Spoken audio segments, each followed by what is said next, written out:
अस्सलाम वालेकुम बच्चों, कैसे हैं आप लोग? ठीक है। आज जो है हमारा 22वां लेक्चर है, ठीक है। और हिस्सा शायरी पढ़ने में आज हम नज़म पढ़ेंगे। हिस्सा शायरी में आज हम मंजूमात यानी कि नज़म पढ़ रहे हैं। नज़म कौन सी हमारे पास बच्चों? जश्न बेचारगी। सही, हमारा उन्वान है आज का नज़म का जश्न बेचारगी और उसके लिखने वाले शायर हैं एहसान दानिश। ठीक, आज हम क्या क्या करेंगे? आज हम करेंगे हिस्सा शायरी में तारुफ नज़म, फिर उसके बाद तारुफ शायर, मुश्किल अल्फाज और मरकज़ी ख्याल। ठीक है। मरकज़ी ख्याल में आपको बताऊंगी बच्चों, याद रखिएगा, मरकज़ी ख्याल में आपको समझा दूंगी, इसको अपने पास से अपने अल्फाजों में लिखना है, लिखवा नहीं रही हूँ मैं। ठीक है। और जो है बाकी अशार की तशरीहात अगर टाइम मिला तो इसी उसमें अशार की तशरीहात करवा दूँगी। सही, अभी हम सबसे पहले चलते हैं शायर के तारुफ की तरफ। शायर एहसान दानिश किसी तारुफ के मोहताज नहीं है। उर्दू अदब में इनका एक अलग ही मकाम है, इन्हें शायर मजदूर की हैसियत से जाना माना जाता है। ठीक है। और ये शायर मजदूर की हैसियत से उर्दू अदब में पहचाने जाते हैं, शायर मजदूर कहलाए जाते हैं। एहसान दानिश जो है 1914 में पैदा हुए। ठीक, इनके वालिद का नाम काजी दानिश था और वालिदैन ने इनका नाम एहसानुल हक रखा। ठीक है। गरीब थे, गरीब थे।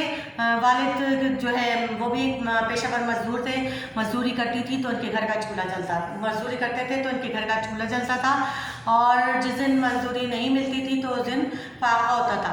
उनके वालिद के इंतकाल के बाद माँ ने सिलाई का काम शुरू किया और वो सीधा से जो है खस्ता से मकान में रहा करते थे, जिसका जिक्र वो अपनी आप बीती जानते हैं बच्चों, जो आपके ऊपर बीती हुई वो कहानी अगर लिखा जाए तो उसे आप बीती कहा जाता है। तो इन्होंने एक आप बीती भी लिखी थी एहसान दानिश ने। तो वो आप बीती जो है उसमें अपने घर का जिक्र करते हुए बताते हैं कि इनका घर एक खस्ता मकान था जिसके दरो दीवार जो है वो उन्हीं मकान की तरह बिल्कुल खस्ता थे और उनके घर में कोई दरवाज़ा तक ना था।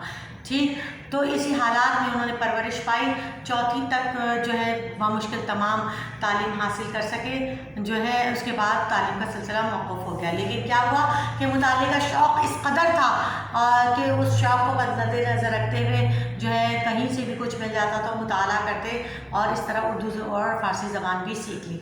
फिर एक जगह जो रोज़गार के लिए गए तो वो एक लाइब्रेरी में नौकरी की वहाँ पर, तो वहाँ पर सारा दिन काम करते थे और लाइब्रेरी से किताबें भी पढ़ते थे। तो इस तरह इनके शौक़ की तकमील जो है होती रही। ठीक, तो ये थे हमारे शायर मजदूर। अब एहसान दानिश, इनके बारे में एक किस्सा मशहूर है कि इनको शुरू से बचपन से ही शायरी का इंतहाई शौक़ था और वो चाहते थे कि वो जब मौका मौका शेर लिखते थे और अपने वालिद को जब जिंदा थे तो उनको सुनाया करते थे और जब उनका इंतकाल हो गया तो अपनी माँ को सुनाया करते थे। लेकिन चूँकि वो भी पढ़े लिखे ना थे, उनको समझ में नहीं आता था, लेकिन उनकी माँ बाप जो थे उनको सराहते थे। और जो है एक बार उनको मौका मिला कि अमृतसर में एक मुशायरा हो रहा था, तो उन्होंने सोचा कि चार कि मैं उसमें अपना कलाम पढ़ता हूँ। लेकिन उनको जो है उन्होंने बड़ी कोशिश के बाद अमृतसर पहुँचे और वहाँ पर उन्होंने उस मुशायरे में जो जाने की कोशिश की तो लोगों ने वहाँ से उनको भगा दिया, क्योंकि उनका हुलिया इस कदर ख़राब था कि लोगों ने उनको इस काबिल नहीं समझा कि उनको हॉल में अंदर जाने भी दिया जाए।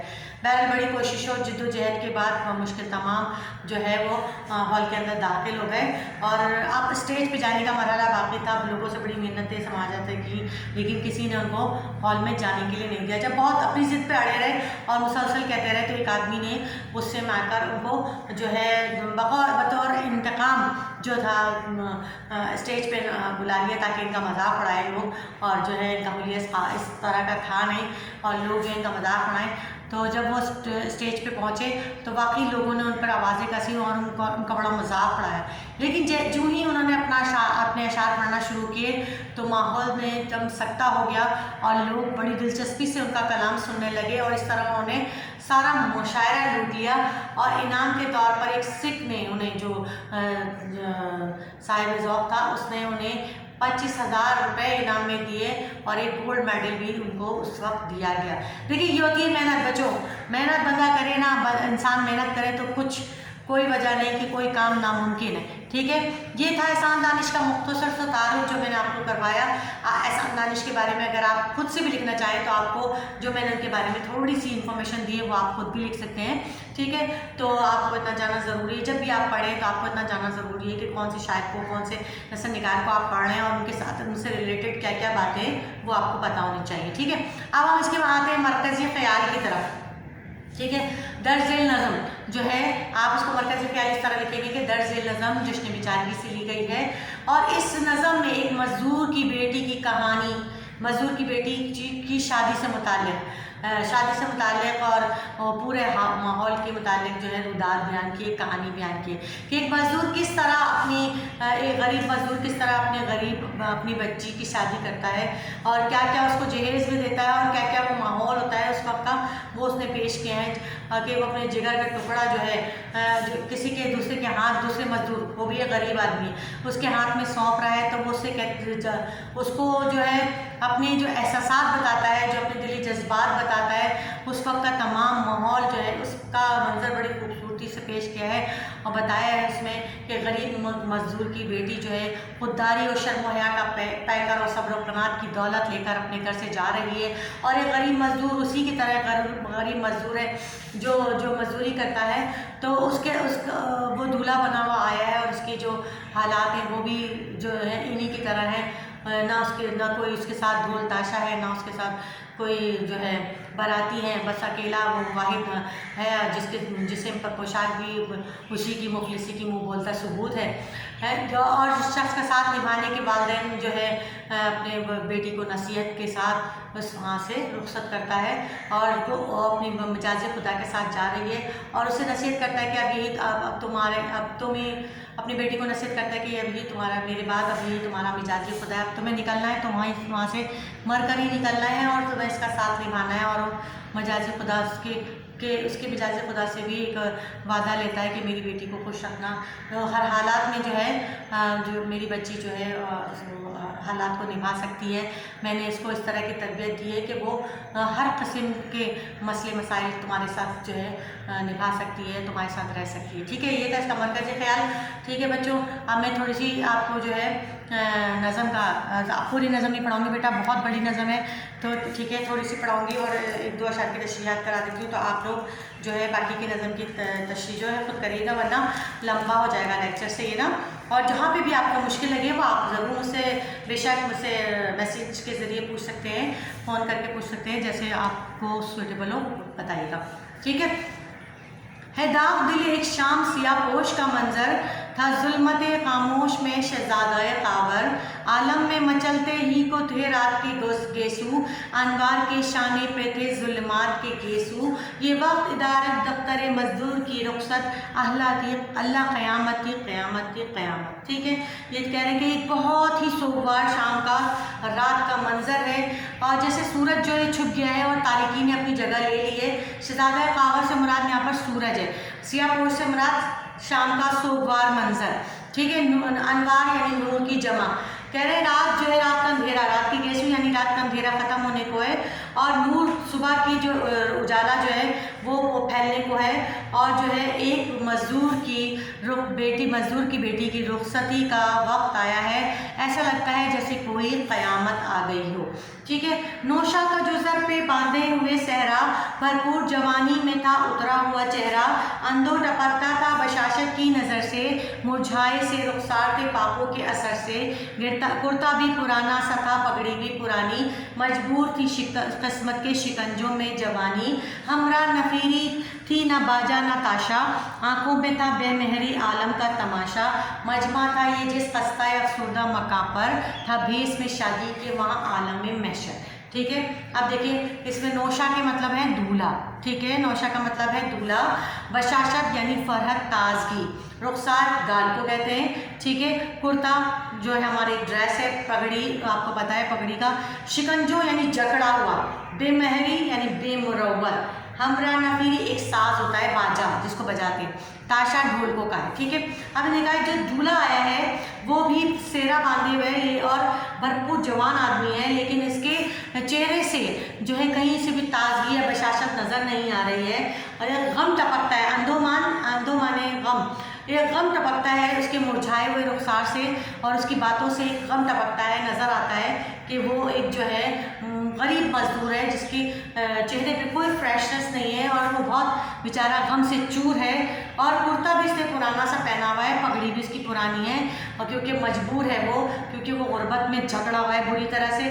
कोई बाजा, कोई ताशा, कोई ढोल बजाने वाले उसके साथ नहीं है, बिल्कुल एक अकेला तन्हा है, और बिल्कुल ऐसे जैसे बेमुरवत सा बेमेहरी का तमाशा दुनिया देख रही है। इसके साथ मजमा वगैरह जो है कोई नहीं है, चंद लोग हैं सिर्फ, और बिल्कुल बोसीदा सा खस्ता सा पुराना सा मकान है, और ऐसा लग रहा है कि यहाँ पे कोई शादी नहीं हो रही, वहाँ आलम में महशर यानी आखिरत का कोई दिन है जहाँ पर हिसाब किताब होगा और लोग जमा हैं, और कोई खुशी की वहाँ पे कोई रमक जो है वो दिखाई नहीं दे रही है। दालान तक गूंजा हुआ रोने की सदा से एक दर्द टपकता था अरकनाक हवा से। अम्मा की थी बेटी की जुदाई में यह हालत, चीखों में ढले जाते जज्बात मोहब्बत। बाप का ये हाल कि अगलों का मारा उठता था तो दीवार का लेता था सहारा, लड़की का ये आलम था कि आपे को समेटे, गुड़िया सी बनी थी चादर को लपेटे। ठीक है, अब उस घर का मंजर बयान कर रहे हैं शायर, कहते हैं कि जो वहाँ का सहन था वहाँ पर रोने की आवाज़ें गूंज रही थी, क्योंकि माँ भी रो रही थी और बेटी भी रो रही थी, और पूरे माहौल से एक अजीब सा दर्द टपक रहा था, अरकनाक आंसुओं से भरा हुआ था। माँ की अपनी बेटी की जुदाई में जो हालत थी वो बताई ही नहीं जा सकती, कि वो चीखना चाहती थी पर चीख नहीं पा रही थी, और जज्बात जो थे वो उमड़ कर उसे रोने पर मजबूर कर रहे थे।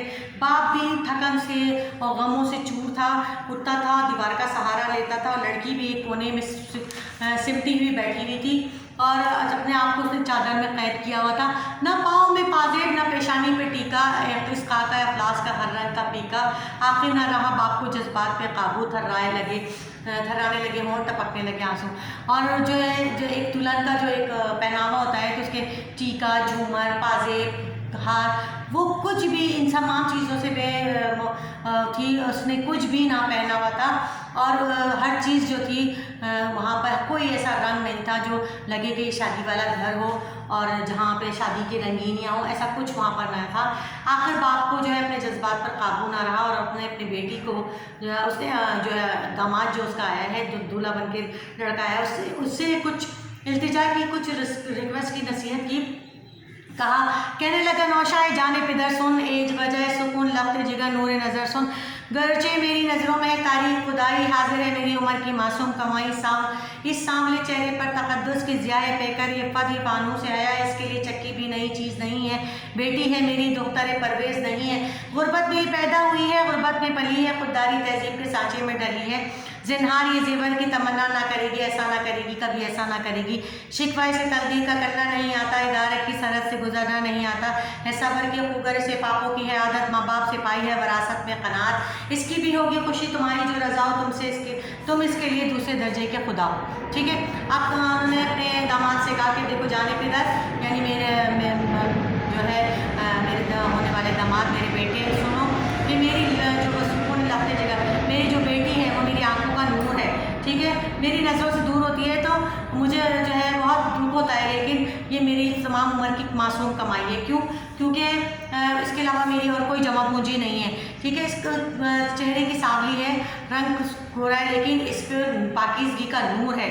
ठीक है, और ये मेरी बच्ची जो है अज़मत और इज़्ज़त के पैकर है और शर्म हया का पैकर है, गुर्बत में ज़रूर पैदा हुई है, लेकिन मैंने इसकी तरबियत इस तरह की है कि इसके पास सब्र और क़नात की दौलत है, खुददार है, और कभी तुमसे ये जेवर की जो है तमन्ना ख्वाहिश नहीं करेगी, कभी भी नहीं करेगी, क्योंकि मैंने इसकी तरबियत ऐसी नहीं की है, और ना कभी तुमसे कोई शिकवा करेगी। अक़ल, इदारा कहते हैं अक़ल शऊर, और कभी इसका ये शऊर अक़लमंद है, और कभी भी बेअक़ली वाली बातें तुमसे नहीं करेगी, और इसको पहले से सब्र और फाकों की आदत है, और क्योंकि इसने माँ बाप से पाई है, अपने वालिदैन से क़नात की दौलत पाई है, ये तरबियत इसने पाई है, जो तुम्हारी रज़ा होगी उसी पे ये अमल करेगी, क्योंकि अब तुम इसके लिए दूसरे दर्जे के खुदा हो, यानी कि तुम अब इसके मजाजी खुदा हो। फिर ये आके एक बेटी से कहा नरम ज़बान में, बच्ची मेरी रुखसत है, तू बाप से माँ से उम्मीद है, हर बात का एहसास रहेगा, माँ बाप की इज्जत का बहुत पास रहेगा, ये जाने पितर देख वफादार ही रहना, आई जो क़यामत भी तो हंस के खेल के सहना, दिल तोड़ ना देना खुदा साथ है बेटी, लाज इस मेरी दाढ़ी की तेरे हाथ में बेटी। ठीक है, अब इसमें जो है शायर साहब कह रहे हैं कि बेटी से, अपने बेटी से मुखातिब है, बेटी अब तू दूसरे घर जा रही है, अब वही तेरा जो है घर है और वही है, तो अब तुम मेरे अपने माँ बाप की लाज रखना कि उनकी मेरी दाढ़ी को रुसवा ना करना और अपने माँ बाप की तरबियत को बुरा भला ना कहलवाना, अब तेरे लिए वही सब कुछ है और अब जब तू वहाँ से जाएगी तो वो वहाँ से मर के ही निकलेगी। ठीक है बच्चों, यहाँ तक रखते हैं। अब आपने करना क्या है, मरकज़ी फ़ियाल हवाले के साथ आपका ये होमवर्क है, ये आपने करना है। मुझे इजाज़त दीजिए, अल्लाह हाफिज़।